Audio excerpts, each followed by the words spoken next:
اعوذ باللہ من الشیطان الرجیم، بسم اللہ الرحمن الرحیم۔ آج کا میرا موضوع ہے ایمان اور اس کی پہچان، اسلام اور اس کی پہچان۔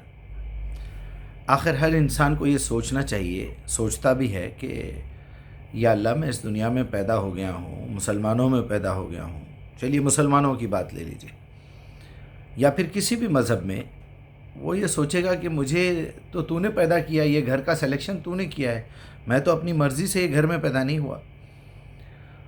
تو پھر اس کا نتیجہ یہ نکلتا ہے کہ وہ پھر سوالات کرنے لگتا ہے اپنے آپ سے، اپنے خدا سے، اپنے رب سے، اپنے بھگوان سے، اپنے لاڈ سے، کہ اب کیا کروں میں، کیسے پہچانوں میں کہ میں پاس ہونے والا ہوں یا فیل ہونے والا ہوں۔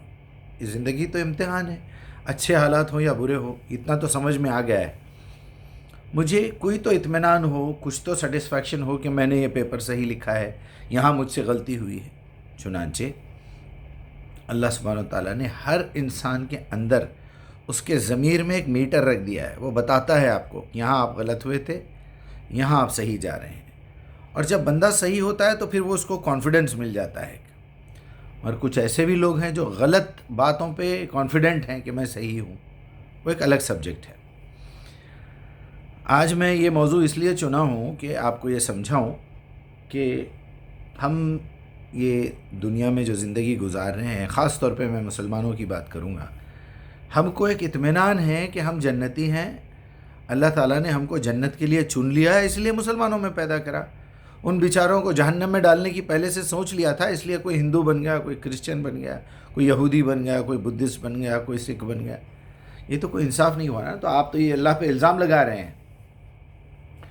آپ یہ ثابت کرنا چاہ رہے ہیں کہ وہ ایک ناانصافی کرنے والا خدا ہے، وہ گاڈ ہے، جس کی جو مرضی آئی وہ کرتا ہے۔ تو پھر قیامت کے دن لوگ یہ بولیں گے کہ بھائی آپ شروع سے اپنی مرضی چلا رہے ہیں، آج بھی چلا لیجئے، جس کو جنت میں ڈالنا ہے ڈال دیجئے، جس کو جہنم میں ڈالنا ہے ڈال دیجئے، ہمارے کو تو وہ کچھ بولنے کی اجازت دی نہیں آپ نے یہاں پر۔ وہاں ایسا نہیں ہوگا۔ پوری قرآن اس بات پہ گواہ ہے کہ وہاں ایک ایک چیز کا سوال ہوگا، آپ کی صلاحیت دکھائی جائے گی۔ سورہ اعراف میں کھول کے بتا دیا گیا کہ آپ کو آپ کی صلاحیت کے حساب سے ہی سوال کیا جائے گا۔ آپ سے یہ نہیں پوچھا جائے گا کہ تم دنیا کے کسی کونے میں جا کے دین کی دعوت کیوں نہیں دیے۔ آپ سے یہ پوچھا جائے گا کہ آپ خود کتنا عمل کرے، اپنے بیوی بچوں کو کتنا بات پہنچائے، بھائی بہنوں کو، خاندان والوں کو کتنی بات پہنچائے، اپنے والدین کو کیسا سمجھائے، پڑوسی کو کیسے سمجھائے، سفر میں کیا کرے۔ میں نے تو آپ کو اپنی ایک لمیٹڈ لائف، آپ کا ایک سرکل ہے، بس اس سرکل میں کام کرنے کا حکم دیا تھا۔ آپ کا ایریا جیسے جیسے بڑھے گا آپ عالم بنیں گے، خیر تفصیل ہے۔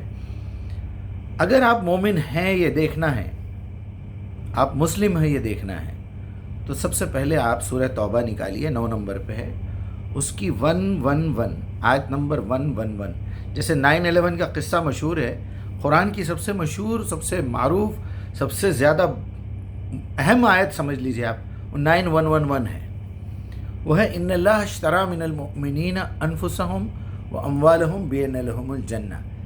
اے محمد، اس سے آگے پیچھے پڑھ لیجئے، آپ کو رکوع میں جو درخت کے نیچے آپ کے ہاتھ پہ ہاتھ رکھ کے بیعت کر رہے تھے اور یہ کہہ رہے تھے کہ ہم اللہ پہ ایمان لا چکے ہیں، ہم آپ کو اللہ کا رسول مان چکے ہیں، لہٰذا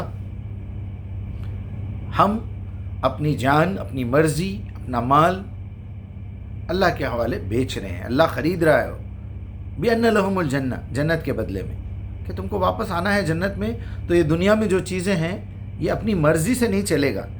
تم میری مرضی سے زندگی گزارو تو جنت میں آؤ گے۔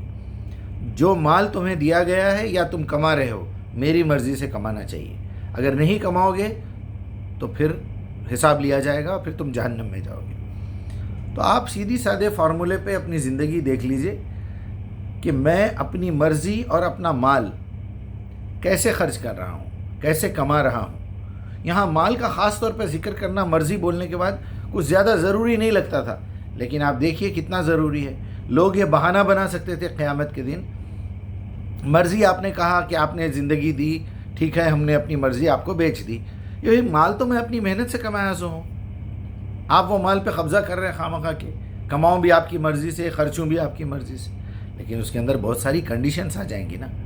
اگر آپ کو مال دینا ہی ہوتا اللہ کی طرف سے تو آپ کے والد اور آپ کے دادا کی طرف سے بڑی جائیداد آپ کو مل جاتی، کروڑوں کی جائیداد مل گئی لوگوں کو، کھیتی باڑی مل گئی، اس کا بھی حساب لینا ہے کہ انہوں نے وہ پیسہ کہاں سے کمایا تھا. تم کو چاہیے دیکھنا کہیں انہوں کسی کا حق تو نہیں مارے تھے. تو ان کو گناہوں سے بچانا ہے، ان کو سوالات جوابات سے بچانا ہے. تو انہوں نے جو ناانصافی کی ہے تم انصاف کرو، اور اپنی لمٹ سے زیادہ جو پیسہ تمہارے پاس ہے وہ اللہ کی راہ میں خرچہ کرو. ھدی للمتقین الذین یؤمنون بالغیب ویقیمون الصلاۃ ومما رزقناہم ینفقون. یہ تو آپ کو فری میں مل گئی تھی دولت، تو وہ اللہ کی راہ میں خرچ کرنے کی تھی. آپ نے جو کمائی اس کا بھی کنڈیشنز اللہ تعالیٰ نے بتا دیے. تو آپ یہ دیکھ لیجئے کہ مال کے معاملے میں ہم کتنے کنجوس، بخیل، لالچی، لاپرواہ، فضول خرچ، یہ ساری صفات اللہ تعالیٰ نے قرآن میں بتا دی ہے. بڑی بری طرح پیسہ خرچ کرتے ہیں لوگ، دکھاوا، شو بازی، جھوٹی رسم و رواج، بس اس میں پیسہ خرچہ کیا جاتا ہے. اس کا حساب دینا پڑے گا آپ کو. اگر آپ کو دیکھنا ہے مسلمان ہیں تو آپ نے اپنی مرضی چلانی ہے یا نہیں چلانی ہے، اللہ کی مرضی پہ چلنا ہے یا نہیں چلنا ہے. اللہ کوئی حکم دے رہا ہے، آپ اپنی مرضی چلا رہے ہیں. اللہ کا حکم کچھ اور ہے، آپ مرشد کی بات مان رہے ہیں. اللہ کا حکم کچھ ہے، آپ سمداوے کی بات مان رہے ہیں. نہیں ایسا ہوگا تو کون ہمارے کو جو ہے بیٹی دے گا، ایسا ہوگا تو ہماری بچی کی شادی کیسا ہوں گی پھر. یعنی اللہ کا حکم ایک ہے اور آپ جو ہے وہ بھیڑواڑا، وہ کافر، وہ نافرمان، وہ ناپکار، وہ شرابی، جواری، پتھروں کی پوجا کرنے والے خبر پرست لوگوں کی مرضی پہ چل رہے ہیں. تو آپ مسلمان بھی نہیں ہیں. اگر آپ مال خرچ کرنے میں آگے پیچھے ہو رہے ہیں تو آپ مومن بھی نہیں ہیں. تو پھر کس امید پہ بیٹھے ہوئے کہ ہماری بخشش ہوں گی اور فلاں ہوگا. یہ انتہائی اہم بات ہے اور یہ انتہائی فضول کام ہے جو ہم اکثر کرتے ہیں. لوگ بولتے ہیں کچھ چیریٹی دو، کچھ یہ کرو. میری مرضی نہیں ہے چیریٹی دینے کی. میں کسی کا قرض دار ہوں، مجھ پہ کچھ قرضہ ہے، مجھ پہ کچھ حقوق ہیں، مجھے وہ حق ادا کرنا ہے. اللہ نے ایک لسٹ دی ہے مجھے. اس وقت اگر مجھے کوئی تکلیف ہے، مجھے دوائی کھانی چاہیے. ایٹ دی سیم ٹائم میں چیریٹی نہیں کر سکتا. میں مسجد کا چندہ دے رہا ہوں 500 روپے اور میرے پاس 100 روپے کی دوا لانے کے پیسے نہیں. وہ تو اللہ ٹھیک کر دے گا. سب بکواس باتیں ہیں. اللہ تعالیٰ نے آپ کو ذمہ داری دی ہے. یہ جسم، یہ آنکھیں، یہ سر، یہ دماغ، یہ زبان، یہ ناک، کان، ہاتھ، پیر آپ کے اپنے نہیں ہیں. یہ اللہ کی دی ہوئی امانت ہے. اس کی حفاظت کر کے لے کے جا کے واپس کرنا ہے.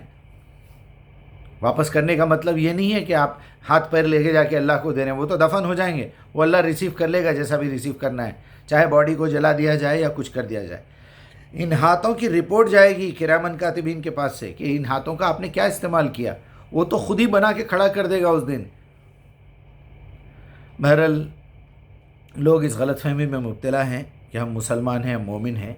ذرا اپنے گریبان میں منہ ڈال کے دیکھیے، قرآن پڑھیے، قرآن کو سمجھیے، قرآن میں غور و فکر کریے اور چیک کرتے رہیے کہ میں کتنے % مسلمان ہوں، اپنی مرضی کتنی چلا رہا ہوں، اللہ کی مرضی پہ کتنا میں جو ہے چل رہا ہوں، مرشد کی مرضی کتنی ہے، سسرال والوں کی مرضی کتنی ہے، دشمنوں کی، دوستوں کی، آفیسر کی، مدیر کی، مالک کی مرضی کتنی ہے، لیڈروں کی مرضی کتنی چل رہی ہے. ایک نافرمانوں اور جاہلوں کی حکومت میں اس کی مرضی پہ کتنا میں چل رہا ہوں. تو یہ اپنی پارٹی بچانے کے لیے کیا کیا حرکتیں کر رہا ہوں، درگاہوں پہ جا کے سجدے کر رہا ہوں اور جو ہے مندروں میں جا کے گھنٹیاں بجا رہا ہوں، ایک بھیڑ کو لا کے جو ہے پھولوں کا ہار، ٹوپی، افطار پہ دعوت دے کے، یہ سب منافقت ہے. اللہ سے محفوظ رہنے کی دعا کیجیے.